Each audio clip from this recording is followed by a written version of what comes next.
got a curveball for you today. I'm hosting today's episode of the Buffoons Sports Talk. We got Troy Alexander. We got the Phil Melangi. We got the Riz. We're missing Big Al today, but we've got a great segment for you today. We're going to talk a little bit of the NFL first week.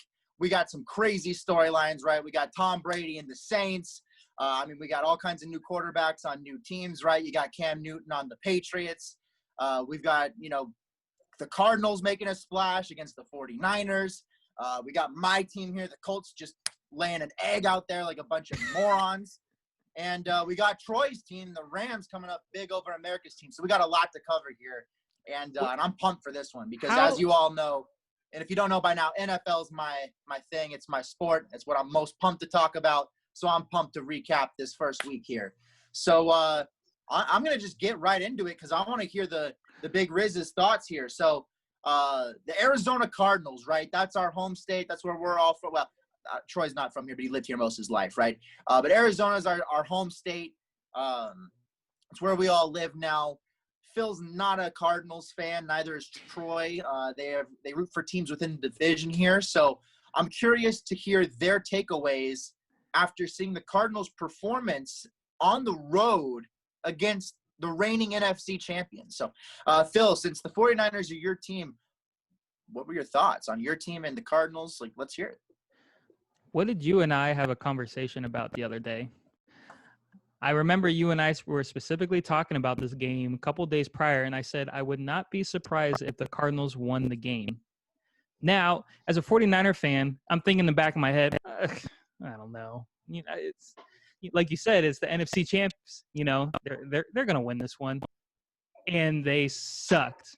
Second half, they were terrible. However, I'm not going to take away anything from the Cardinals. They're a great team. Kyler Murray is the real deal. The addition of DeAndre Hopkins, which crushed me because he was my favorite wide receiver before going to the Cardinals, and that just absolutely crushed me. They had some big moves during the offseason, a great draft this past year, and the Cardinals are the real deal. They really are. I think the 49ers they just didn't look how they did last year. They looked very sluggish. They looked slow. Jimmy G did not have any zip behind the ball. They're obviously down their two starting receivers, which hurt big too. But this was not the 49ers at all on Sunday. And again, I'm not taking anything away from the Cardinals. They played amazing. They came in clutch when they needed to. But I think this is now scary. And I am going to go on the record and say the NFC West is definitely the best division. You have three teams that are already 1-0. Obviously, the 49ers are 0-1, but they're still a great team. I think we can all agree on that. They just have a little bit of figuring out to do. But this is definitely the toughest division in the NFL, in my personal opinion. Yeah, Troy, what are your thoughts? I'll circle back around at the end, but I want to hear Troy's thoughts on this. To be 100% honest, I didn't watch most of the game because I try to refrain from watching John Sala on the sidelines being a complete kook as our defensive coordinator. But outside of that, I did see a little bit of the game. Obviously, Hopkins making an impact. I still don't get that trade from the Texans. I still don't understand it. It's hey, let's have our 36-year-old wide receiver Larry Fitzgerald almost retiring, but then we'll just restock the chambers with DeAndre Hopkins. Did anyone else look at the Texans game? Sorry, I don't mean to cut you off, but anyone else look at the Texans game? You're like, they're really missing a number one receiver. Well, they're missing that guy to extend drives, right? Yeah, and I saw DeAndre Hopkins tweets about it after the game. He was just troll. He was coming out with some troll tweets, but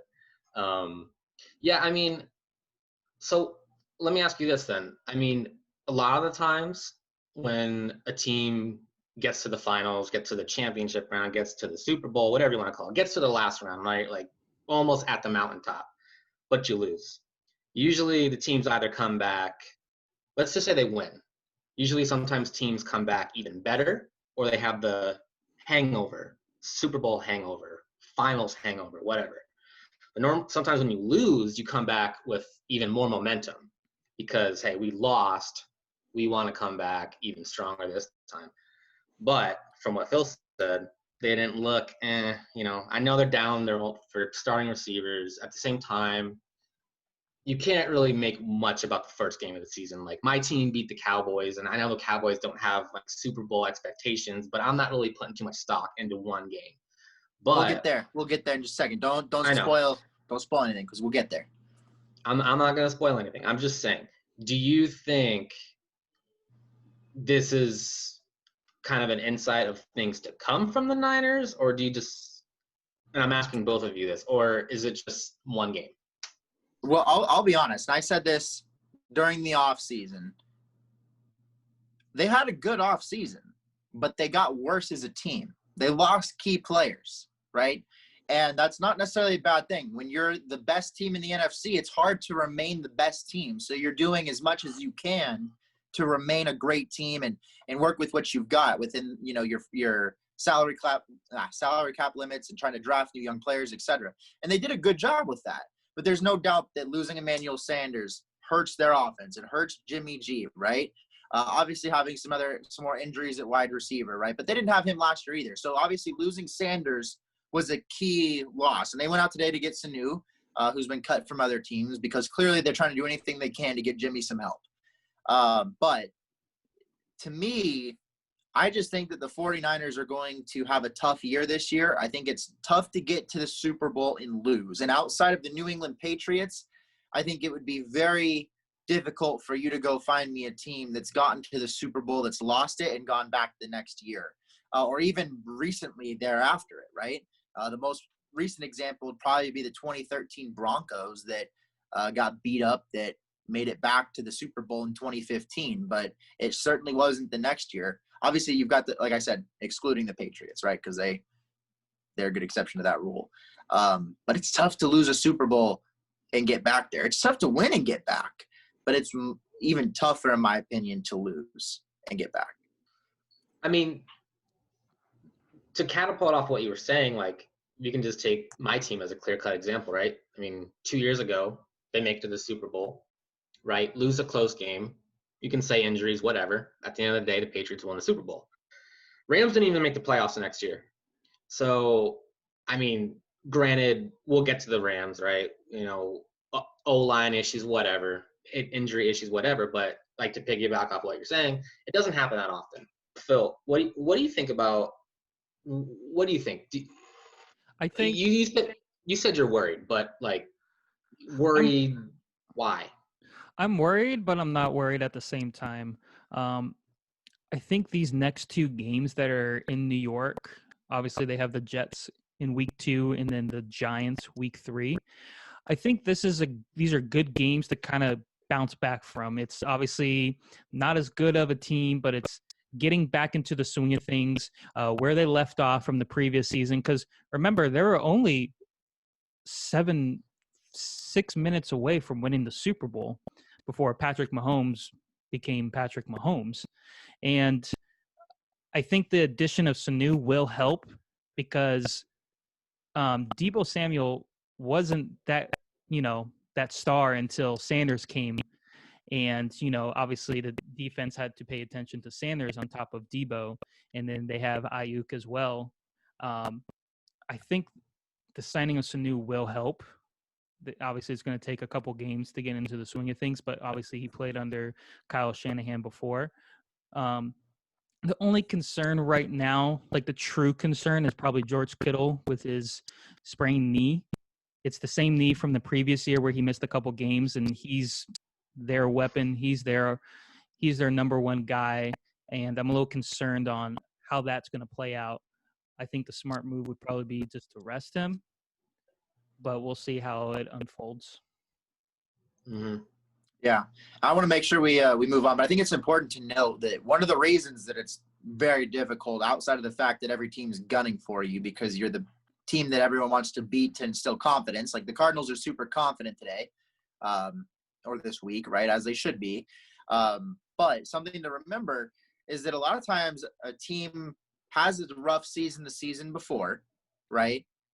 which the 49ers did because Jimmy G was hurt, which keep in mind that determines the schedule that you're going to have the following season.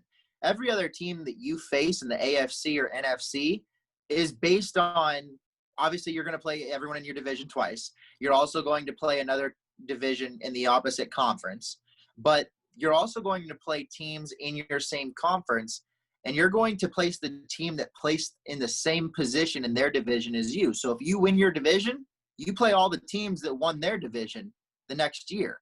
If you finish fourth, you play the worst team in every division, right? So you have to keep that in mind, that may have accounted for 3 easier games. The Cardinals were not as good of a team, right? So that's another win or 2 right there for you.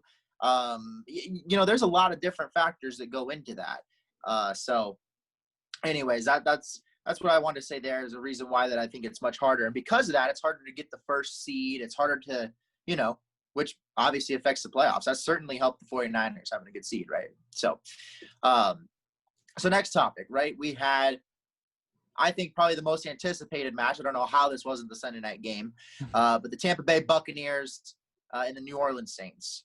And Tom Brady, Drew Brees on his new team. Personally, I wasn't all that impressed by either quarterback. I think they both looked their age. Tom Brady's had 3 or 4 straight games of the pick six. Only Blaine Gabbert and Matt Schaub have done that recently in the last 20 years. So that's some fun category to be in. Obviously, he's by himself with 6 Super Bowl rings. But to me, I think obviously it's super hard to take too much from this, but I think over this season, you're going to see a better example that Tom Brady was a really clutch system quarterback, and that Bill Belichick doesn't need all that talent to succeed. So, okay, so a few things. I kind of feel like yes, I agree for the most part. I think Tom Brady is a system quarterback. Not taking anything away from him. Not saying, he's hey, played clutch as hell. He's played clutch as hell, right? You can't take that away. I'd be nervous as heck to throw a pass in the Super Bowl if we were up 50-0, right? And they're like, hey, you can go throw a pass. I'd be nervous and sweat. So, I get it. I don't want to take anything away from Tom Brady outside of the multiple accusations and all that of cheating. I mean, outside of that, but and his owner running a prostitution ring. But anyway, so I had to throw that in there. I had to. Come on, you know me, guys. You know me now. You know me by now. Come on. But anyway, I mean, it's like any great player, right? When they go and do a new system or a new team, whatever you want to call it, it's going to take time to develop chemistry. I understand he played with Gronk before, but at the same time, it's like he still has new receivers. He just got a brand new running back who is a really damn good running back in Fournette back in Jacksonville. He comes over to Tampa. So it's going to take time to get used to all these weapons. That being said, Father Time is undefeated, right? Both quarterbacks over 40. How much does each have in the tank? And quite frankly, this is probably the toughest division game Tom Brady has played in 5-10 years, maybe. I don't even know. It might be his entire life, bro. Honestly, Right? Since the Colts were removed from that division, that division's been so. I mean, the best coach and quarterback tandem they've faced was probably Mark Sanchez and Rex Ryan, which is pathetic. So that's really all I have on that. I want to wait and see the next weeks to come, see how maybe if they build chemistry, and then maybe come to the conclusion that maybe he is just a system quarterback. How stupid is that to get to play in a division for 20 years with 3 incredibly dysfunctional franchises? Yeah. No. What other? You've got some divisions baby. You've got some divisions like the AFC North where it's dude, Baltimore, granted Cincinnati and Cleveland are pretty dysfunctional. You've got Baltimore and Pittsburgh that are both really good franchises. So it's crazy to me. For me in this game is that the Buccaneers is like, if you're a quarterback, this is a dream team to be on. You are surrounded by a lot of talent. And to your point with his age, I mean, how much can he really utilize that talent around them? You know, he can't really bomb it down the field. And a lot of the wide receivers, you know, are known for that in a sense. Um, I think if you compare between Brady and Breeze, who's going to have the better year, I'd still put it on Breeze. I think the Saints are gonna win the division. Um, but yeah, to your point, like you saw the age really shine in this game. It just wasn't the same Brady. Obviously, it wasn't the same Breeze. You know, and it could be obviously it's week one. You know, no preseason, probably limited in practice in a sense. But Brady's really needs to figure it out and get that connection between his receivers and his running backs and his O linemen and everyone else, because at times they looked really confused. They really did. They weren't on the same page, and one of his picks was a testament to that between him and Mike Evans. I guess a question I have for a lot of people is, when was the last time you were impressed with one of Tom Brady's games? Like, when was the last time you were like, wow, he dominated that game? To me, I wouldn't even use the word dominating. Maybe in the second half, but it would probably have to be the Super Bowl against the Falcons. Was probably the last that game. long ago? Long ago? For me, that was the last game where I know, and it is a long time ago, but that was the last game where I literally watched him play and my mouth dropped. Okay, but like, okay, I look at some of the Super Bowl winners and of the last, let's just say 10 years, right? I look at how many Brady's won, and I look at Manning, and even though I said Father Time is undefeated, those teams had stacked defenses, right? Like, I'm not saying, hey, they didn't do anything to get their teams there, because those teams don't win Super Bowls without those quarterbacks. But I just mean like Peyton's win with the Broncos, like, we all know that was one of the best defenses of all time. I mean, for the most part, Belichick is like, you know, arguably he is the best coach of all time, but he's a defensive mastermind.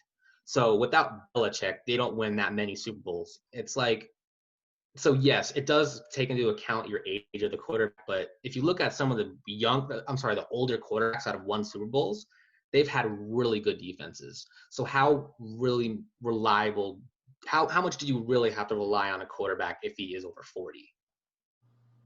I mean, they not a ton. They should be game managing, right? But I think that's the challenge, is that they paid him like he was going to come in and really take over a game or do well in a game. How much was it? 30 million for 1 year, right?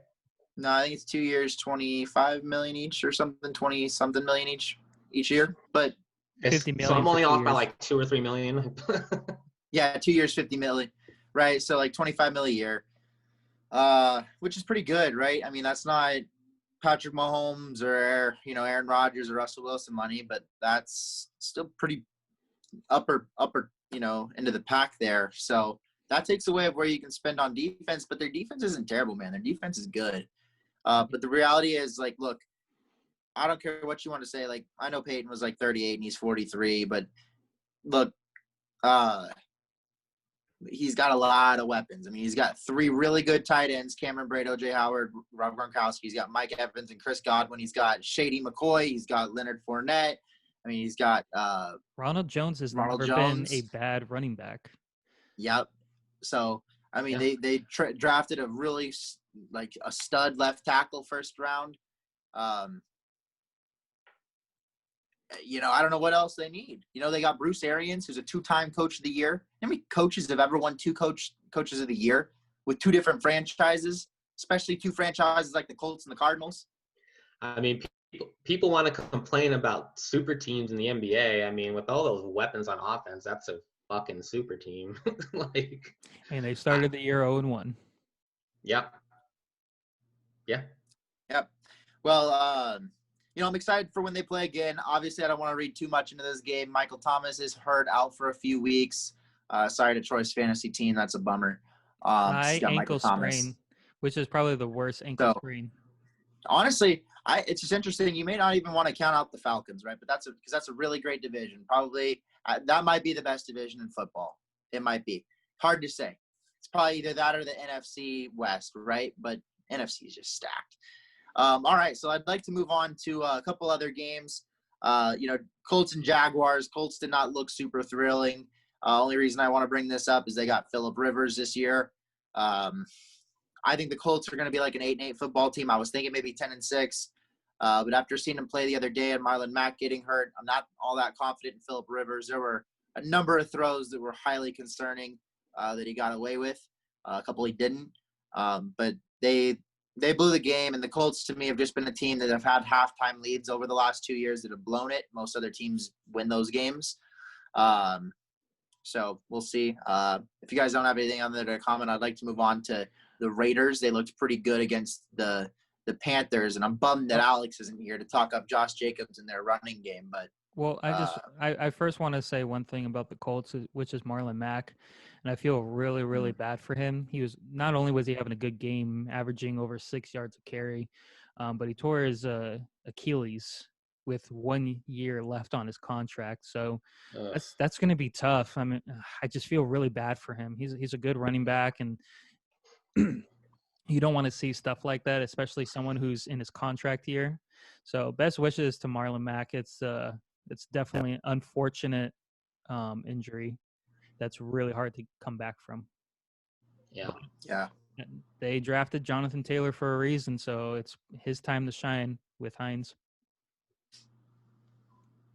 Yep.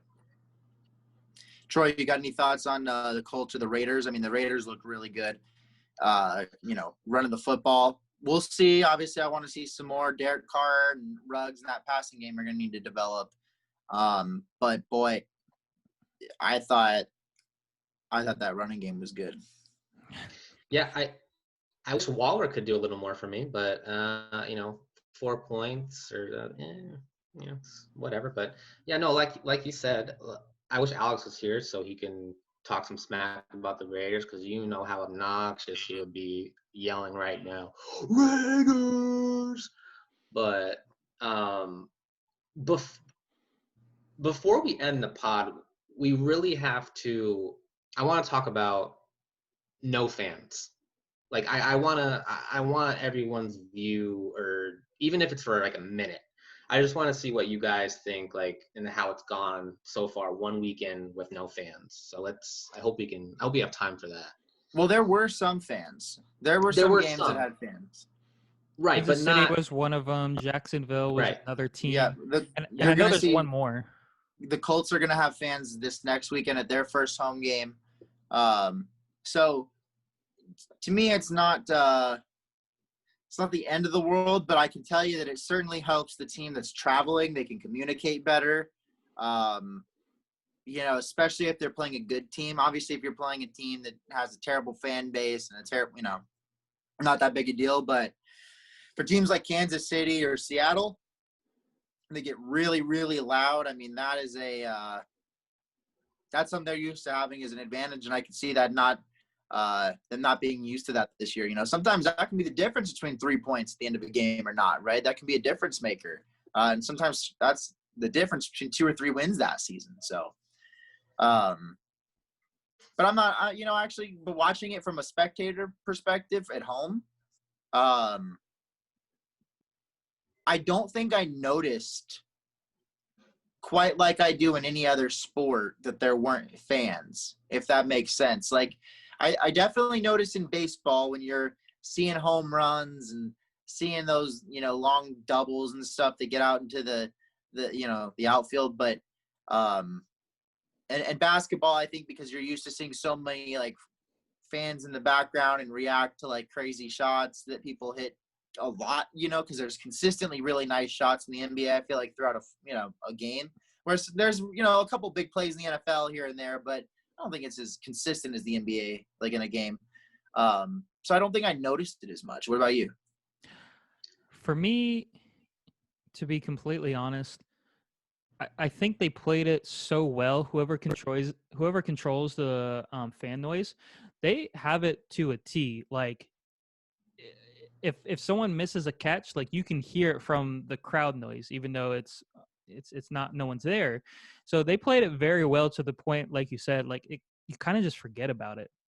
Like they did a very good job on adding the crowd noise and what type of crowd noise during whatever's happening in the game. They really coordinated very well. Yeah, and that's I was pretty much going to actually say that. Like, I think who's ever in charge of this has done like a phenomenal job with it. But I also think this opens up the room for rookie quarterbacks and younger quarterbacks who have maybe struggled in the past. Not saying that crowd noise is the reason that some of these guys haven't succeeded in the past, but what I am saying is it can affect signals, play calls, players not hearing things correctly, that type of thing. So, like, I looked at Joe Burrow, for instance. Like, I know he didn't throw a touchdown. He threw a late game interception, which essentially decided the game. So it didn't really look well on him. But outside of that, he didn't have that awful of a game. Well, from my eyes, anyway. What decided the game was their kicker missed the field goal and strained his calf. The Bengals kicker at the end of regulation, right? So bad. But I agree with you, that was a bad. So But bad. but what you're saying, Troy, is that I could see that. Do you see that as a positive or a negative? I could see that working against a quarterback where next year, once it gets really loud, you're like, shit, like, I'm not used to this. This is something that I should have experienced in my rookie season. I'm in my sophomore season I'm expected to perform better. There's going to be 8 games where it's loud as shit. I was going to say, doesn't that play a role when you're trying to figure out the next play and you just can't hear in your headset, in your helmet? Like, that's, right now they can. Like, they can hear everything. So it's going to be interesting next year when there's a full set of fans during those, moments. How are they going to – how's that going to play out? I wouldn't be surprised if we saw, like, rookie quarterbacks this year, like, have pretty good years, and then next year, if, fingers crossed, knock on wood, we have fans, and then they have down seasons next year. But that's actually a pretty interesting stat to follow, so I'm gonna keep looking for that one. Well, it looks like we have about 5 minutes left in the podcast. Should we end it with Troy's game? Yeah, well, real quick, I just want to comment. I thought Drew Lock looked pretty good for the Broncos. Noah Fant. Boy, everyone that didn't draft Noah Fant and waited way too late and someone else took him because they were like, oh, maybe I can get him later. I know. Man, you they're were kicking talking about that. themselves. You were talking I about that know. a few drafts, and you were crushed when you didn't get him. I know. I was so bummed. I mean, I got good tight ends, right? But, in my league, you can run a tight end to your flex. I would love Noah Fant as a flex. I mean, that's solid. So, definitely high on him. Steelers, I think we knew they were going to come out, look good, kind of mop the floor with the Giants. Connor. I think you've got the Browns. Baker Mayfield, to me, definitely he's got all the weapons he needs. I'm like, what else are you missing here, man? Aaron Rodgers came out, stunned. I mean, showed everybody, like, you shouldn't be stunned. Who daddy really is. Yeah, I mean, he's one of the best that's ever played. Definitely top 10. And anyone that counts that guy out is crazy. He's lacked receivers. Devontae Adams looked back to form. They crushed him. Trubisky, I'm still not sold on. To me, I think they were one drop pass away from Swift, which I was so bummed about because I called it. I told Phil that Matthew Stafford was going to lead them down and win them this game. And I was calling it. I saw Swift wide open. I was like, he did it, Phil. And Swift drops the ball. So that's probably incredibly disappointing, but still not sold on Trubisky. But, no. And finally, I still don't understand why the Titans spent all that damn money on Ryan Tannehill. That guy is not as good as his numbers seem to indicate. And, so I figure that leaves us for a perfect opportunity to close it on the Sunday night game, which was the Rams and the Cowboys. The Cowboys, to me, they just did not look – again, they're like the Browns. I mean, how much money are you going to spend on players? How, stacked is your team going to look on paper and then come up short? So, Troy, you're the Rams fan. Let's hear it. I just want to say, to me, it's a testament to the Rams, not so much the Cowboys. I haven't had faith in the Cowboys in I don't know how many, the last 5 years maybe. I don't know. Maybe I still have like thoughts about Tony Romo fumbling the field goal attempt like 13 years ago. But anyway, no, like the Rams O-line looked better. Obviously, it's one game, and their O-line was in shambles last year. Shambles. Goff could not get 2 to 3 seconds of throw back there. Goff was bad last year, plain and simple. But obviously, Malcolm Brown had 2 rushing touchdowns. So I don't want to put too much stock into it, but before we end, Aaron Donald is a fucking monster. Like He pushed over 2 offensive linemen like it was nothing.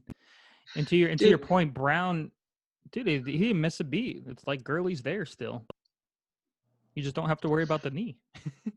That's why you don't put all that money into running backs right Yep. there, right? Mhm. I think that's the perfect the perfect example. You save it for those defensive players, the ones that stay consistent. So, Well, I think that's going to do it unless anyone else has any final closing thoughts on week 1. I'm just glad we've got football back. I'm pumped. You're going to definitely hear from us, consistently every single week to recap, each week of the NFL season. So make sure you like, subscribe, share, comment below. Let us know what you're excited for. Let us know your thoughts on week 1, the rest of the season. So appreciate you all tuning in, and we'll see you all next week. Spotify.